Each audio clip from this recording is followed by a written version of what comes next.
Hello everyone. हर रोज 5 बजे एक video आपके लिए। जो बच्चे अपनी फीस अफोर्ड नहीं करते उन लोगों के लिए मैं अपनी वीडियोस को हर रोज डालता हूं, मंडे टू संडे। मतलब क्या है, एवरीडे आपके लिए एक नया वीडियो आता रहेगा। अब के वीडियो में मैं आपको एक मॉड्यूल टीच करता हूं और आने वाले वीडियोस में मैं आपके लिए 2 मॉड्यूल टीच करूंगा, वो भी daily. For example reading and writing बहुत बच्चों को प्रॉब्लम आती है ना, मैं आपको हर रोज टीच करूंगा बिल्कुल फ्री ऑफ कॉस्ट। और जो बच्चे मेरे से ऑनलाइन क्लास लेते हैं वो अलग पैटर्न है, ये अलग पैटर्न है। वो मैं पेड क्लासेस देता हूं जिसपे मैं सारे मॉड्यूल टीच करता हूं, और यहां पे मैं फ्री क्लासेस देता हूं जिसमें मैं 1-2 मॉड्यूल टीच करता हूं। मगर पढ़ाने में कोई फर्क नहीं है, मैं आपको क्लियर बताना चाहता हूं।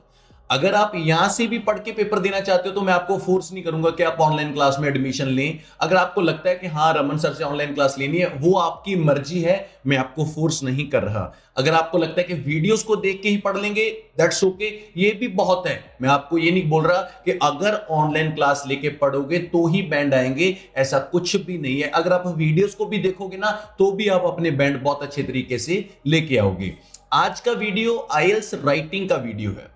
राइटिंग में मैं आपको कुछ ऐसी चीजें बताऊंगा जिसको हम बोलते हैं प्लानिंग। मैं आपको पूरा ऐसे एक लिखा हुआ दिखाऊंगा।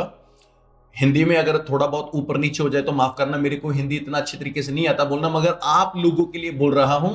वैसे पंजाबी च मेरा हाथ बड़ा वधिया। बीइंग टीचर मेरे को लगता है कि सारे बच्चे मेरे से पढ़ने चाहिए, तो इसलिए मेरे को हिंदी में वीडियो बनानी पड़ रही है। दैट्स इट, और कुछ नहीं है। ठीक है, इंग्लिश मेरी वर्क लैंग्वेज है और हिंदी भी अब मेरी वर्क लैंग्वेज होगी, और पंजाबी मेरी मदर टंग है जिसको मैं बहुत प्यार करता हूं, डेफिनेटली प्रमोट भी तो करता हूं। ठीक है, आज वीडियो शुरू करने वाले हैं, टाइम को वेस्ट नहीं करते। आईएलटीएस के राइटिंग मॉड्यूल की प्लानिंग कैसे होती है। जो बच्चों को प्रॉब्लम्स है पता है क्या आती है, रमन सर ऐसे को शुरू कैसे करें बताऊंगा आज। रमन सर वोकैबुलरी कैसे यूज करें वो भी बताऊंगा, प्लानिंग कैसे करें वो भी बताऊंगा। बहुत सारे बच्चों की प्रॉब्लम पता है क्या होती है, वो लिखना शुरू कर देते हैं, लिखते लिखते फिर क्या होता है उनको बाद में पता लगता है अरे भाई ये तो गलत हो गया, फिर वो इरेज करते हैं। टाइम वेस्ट हो गया, दिमाग वेस्ट हो गया, शीट वेस्ट होगी, सब कुछ खराब हो गया। इसलिए 40 मिनट का जो आप ऐसे लिखते हो उसमें 5 मिनट आप प्लानिंग करो और 35 मिनट आप लिखो। किस तरीके से करना है आइए शुरू करते हैं हमारी आज की क्लास। सबसे पहले मैं आपको एक मॉड्यूल दिखाता हूं यहां पे, इसको थोड़ा जूम करके दिखा देता हूं। जी हां, टॉपिक है और टॉपिक का नेम है हेल्थ एंड फिटनेस। हमें पता चल गया कि बॉडी के रिलेटेड कोई टॉपिक है। हेल्थ और फिटनेस की बात कर रहा है। चिल्ड्रन एंड टीनेजर का वो डिक्लाइन हो रहा है आजकल। जो टीनेजर होते हैं ना, टीनेजर पता कौन होते हैं, जिनकी एज होती है ना, जैसे फॉर एग्जांपल 13, जिनके पीछे टीन लगता है ना, 13, 14, 15, 16, 17, 18, 19, 13 से लेके 19 तक अप्रोक्सीमेटली हम इसको टीनेजर्स बोलते हैं। ठीक है, तो ये बोल रहा है कि आजकल क्या हो रहा है, जो टीनेजर्स है ना बच्चे, उनकी क्या प्रॉब्लम है, उनकी जो हेल्थ है वो हो रही है डिक्लाइन, वो गिरती जा रही है। देयरफॉर फिजिकल एजुकेशन है जो and sports should be compulsory for all student in all schools. Do you agree और डिसअग्री, मतलब इसने ये क्वेश्चन पूछ लिया। आज हमें पता चल गया कि हमारा ऐसे है वो है डू यू अग्री और डिसअग्री का। अगर मैं आपको यहां पे आके बताऊं ऐसे क्या बोल रहा है कि आजकल बच्चों की जो हेल्थ है वो गिरती जा रही है, डिक्लाइन हो रही है। स्कूल में फिजिकल एजुकेशन का पीरियड कंपलसरी होना चाहिए, हाँ या ना, आपकी मर्जी है। आप हाँ बोलो आप ना बोलो, इससे बैंड को फर्क नहीं पड़ता। किसी के पीछे मत लगना। ये नहीं है कि रमन सर हर बार एग्री में ही जाना है, कोई बात नहीं, आप डिसएग्री में भी जाओ, इससे बैंड को कोई फर्क नहीं पड़ेगा। ये मैं आपको क्लियर बता रहा हूं। मतलब क्या है, देखिए प्लानिंग क्या होती है। अगर मैं पूरा ऐसे आपको अच्छे तरीके से शो करता हूं यहां पे, तो आपको यहां पे कुछ देखने को मिलेगा। ये देखिए, मतलब क्या है बच्चे के, हमारे पास ऐसे है ये वाला, ये हमें स्टेटमेंट एग्जाम में मिल गई। तो एग्जामिनर हमें सबसे पहले पता है क्या एक्सपेक्ट कर रहा है, उसने ये हमें एक स्टेटमेंट दे दी ये वाली कि भाई आजकल बच्चों की हेल्थ है वो खराब हो रही है, तो जो स्कूल है उसको फिजिकल एजुकेशन का जो पीरियड है वो कंपलसरी करना चाहिए ना चाहिए। तो उसने क्वेश्चन में क्या पूछा कि आप अग्री हो इस बात से या आप डिसअग्री हो। तो अगर मैं आपको यहां पे बताऊं, ये देखिए ये क्वेश्चन है डू यू अग्री और डिसअग्री। मतलब इंट्रोडक्शन जो होती है ना उसमें हमारे पास 2 पॉइंट होते हैं। 2 पॉइंट मतलब एक तो मैंने रेड कलर में किया है, इसका मतलब होता है री रीफ्रेज। रीफ्रेज का मतलब होता है जब आप इंट्रोडक्शन लिखोगे ना, जो रेड कलर में हेल्थ, फिटनेस, चिल्ड्रन, इसके सिनोनिम में आपने चेंज करना है, उसको बोलते हैं रीफ्रेज करना। और जो नीचे दिया हुआ है ना, अग्री और डिसएग्री, इसको बोलते हैं थीसिस। थीसिस मतलब क्या है? अगर आप ऐसे को करना चाहते हो तो आपको यह पता होना चाहिए कि इंट्रोडक्शन में दो चीजें यूज होती हैं, एक होता है रीफ्रेज करना और एक होता है थीसिस। रीफ्रेज का मतलब होता है कि जो हमें स्टेटमेंट दी हुई है उसके सिनोनिम में हमको चेंज करके लिखना है। बहुत सारे बच्चों को, जैसे मैंने इसका लिखा है, जैसे now days, wellbeing, school children, decline, ये बड़ा टफ लगता है, बहुत बच्चों को ऐसे नहीं आता। तो आपने रीफ्रेज का एक सिस्टम करना है, एक एक वर्ड को नीचे उतारना है, जिसका सिनोनिम आ गया ठीक है, जिसका नहीं आया रहने दो। मतलब क्या है, जैसे हेल्थ एंड फिटनेस लेवल, मान लो मेरे को इसका सिनोनिम नहीं आता तो मैंने इसको नीचे ऐसे ही लिख देना है, health and fitness level of, यहां पे चिल्ड्रन, वेरी गुड, मेरे को चिल्ड्रन का सिनोनिम आता है किंडर्स, एंड टीनेजर्स, टीनेजर्स का मेरे को नहीं आता, चलिए यंगर्स, वाओ यंगर्स आ गया, ठीक है, यंगर्स लिख दिया। Are declining, reducing, these days, nowadays, आप समझे मेरी बात? मतलब क्या है, जिस जिस वर्ड का आपको सिनोनिम आता है आपने लिखना है नीचे, जिसका नहीं आता वो सेम का सेम लिख देना है, गलत नहीं लिखना। इसको रीफ्रेज बोलते हैं। इंट्रोडक्शन की स्टार्टिंग में ये आती है। और दूसरी बात क्या थी कि अग्री और डिसएग्री, तो मैंने यहां पे सीधा बोला आई एग्री विद दिस, तो मैं तो भाई इसके साथ एग्री हूं। स्कूल में फिजिकल एजुकेशन का पीरियड होना चाहिए। इंट्रोडक्शन में दो चीजें डाली थी मैंने, उसका मेरे को हाफ बैंड तक मिल सकता है, ये स्टार्टिंग है। किस चीज से स्टार्टिंग किया? रीफ्रेज और थीसिस। कोई भी राइटिंग के स्टेटमेंट उठा लेना, उसमें दो चीजें आपको मिलेंगी, एक तो मिलेगा ये वाला क्वेश्चन और एक ये मिलेगा ये क्वेश्चन। ये नीचे वाला है ना, डू यू अग्री डिसएग्री, ये कौन कौन से होते हैं? जैसे पॉजिटिव और negative, advantage and disadvantage, both views. बस जैसा ऐसे वो बताना है कि आने वाले ऐसे में मैं ये बताऊंगा। मैंने यहां पे बोला कि भाई मैं तो अग्री हूं, मतलब क्या है, इंट्रोडक्शन को मैंने दो चीजों में बांटा, रीफ्रेज और थीसिस। रीफ्रेज को सिनोनिम से बांटा, थीसिस को मैंने ये बताना था कि मैं अग्री हूं कि डिसएग्री, बस बात खत्म। इतनी इंट्रोडक्शन होती है और कम से कम इसकी 5 6 7 8 लाइनें चल पड़ती हैं, दैट्स ओके। उसके बाद आती है बारी पैराग्राफ की।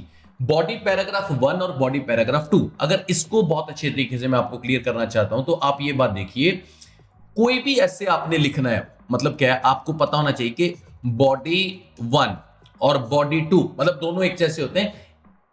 कैसे, क्या क्या स्टेप्स हमें यूज करने पड़ते हैं? 4 स्टेप होते हैं। 4 स्टेप का मतलब पता है क्या है? Number 1, number 2, number 3, number 4। कोई भी ऐसे हो उसमें 4 स्टेप्स आपने डालने हैं। जैसे सबसे पहला स्टेप है, उसमें आपने मेन टॉक को बताना है, जिसको मेन टॉक क्या होता है, मेन पॉइंट, कि अगर आप बोलते हो स्कूल में फिजिकल एजुकेशन का जो पीरियड है वो लगना चाहिए, क्यों लगना चाहिए वो मेन बताओ, क्यों लगना चाहिए, क्या कारण है, ये मेन पॉइंट हो गया। दूसरा होता है उसको एक्सप्लेन करना कि भाई मेरा मतलब ये है। थर्ड होता है उसकी एग्जाम्पल और फोर्थ होता है उसका रिजल्ट।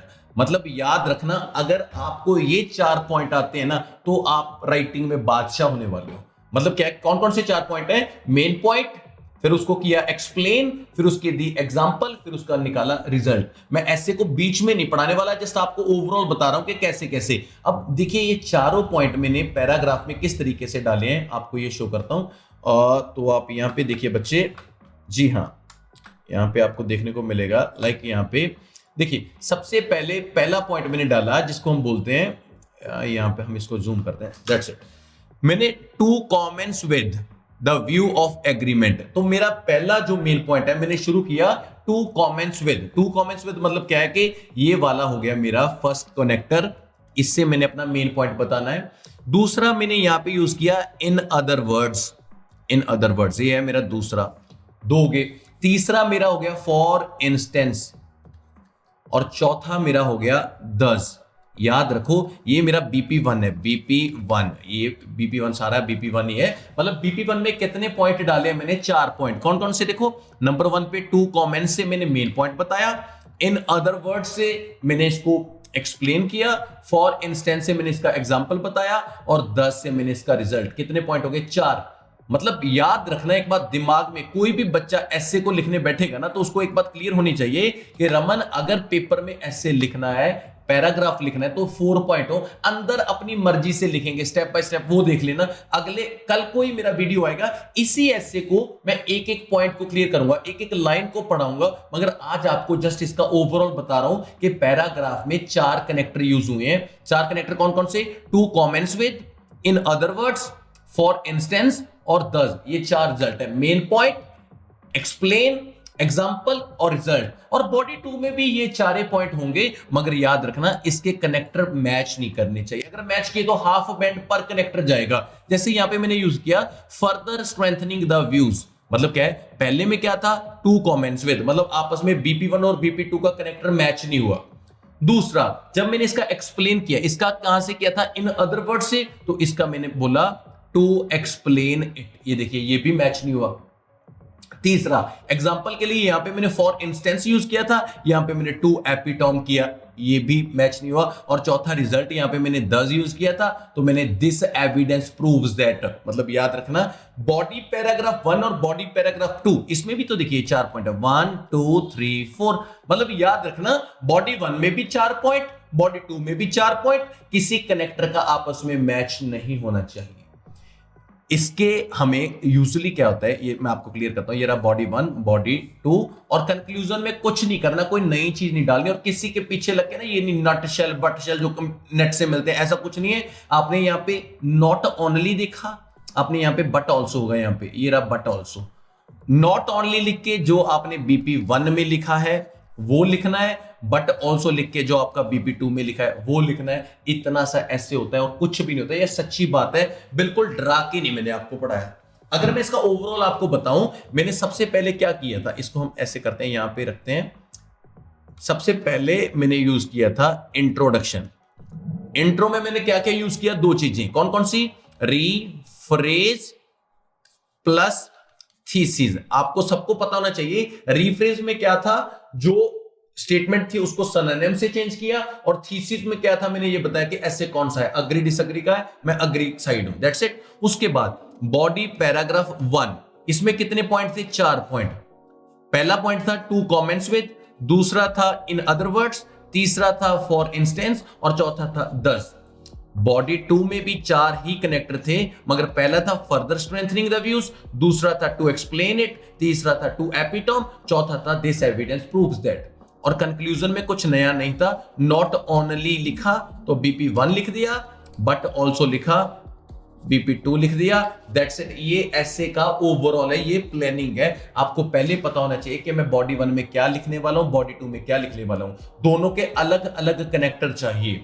कंक्लूजन कैसे लिखना है, मतलब आपको ये चीजों को देख के ही बैंड स्कोर एग्जामिनर देगा, और ये सिंपल तरीके से मैं आपको बता रहा हूं। और याद रखना कल के वीडियो में मैं इसी ऐसे के एक एक लाइन को क्लियर करने वाला हूं आपको, कि मैंने ये लाइन क्यों लिखी, मेन पॉइंट कैसे लिखा, एक्सप्लेन कैसे किया, एग्जांपल कैसे लिखा, रिजल्ट कैसे लिखा, इंट्रोडक्शन कैसे बनाई, कंक्लूजन कैसे बनाया, बॉडी 1 बॉडी 2 के कनेक्टर कैसे किए, हर एक चीज। मतलब आपको जस्ट ओवरऑल ये पता होना चाहिए कि introduction, body paragraph 1, body paragraph 2, conclusion, बस बात खत्म। कैसे कैसे यूज करेंगे, और याद रखना टास्क 2 के टोटल 6 बैंड होते हैं। मैं आपको कम से कम 5.5 और 5 के स्टूडेंट बना सकता हूं अगर आप राइटिंग, ये मत सोचना कि सर 6 के क्यों नहीं बना सकते, क्योंकि स्कूल में हिस्ट्री के पेपर में 100 में से 100 नहीं आता था, मैथ में आता था, इसलिए आईएलटीएस में रीडिंग और लिसनिंग में 9 आते हैं, इसमें बहुत टफ होते हैं, दैट्स इट। ठीक है, तो आज इसका जस्ट आपने ओवरऑल देखा कि कैसे हम ऐसे को लिखते हैं। कल के वीडियो में वेट करना, मैं आपको बताऊंगा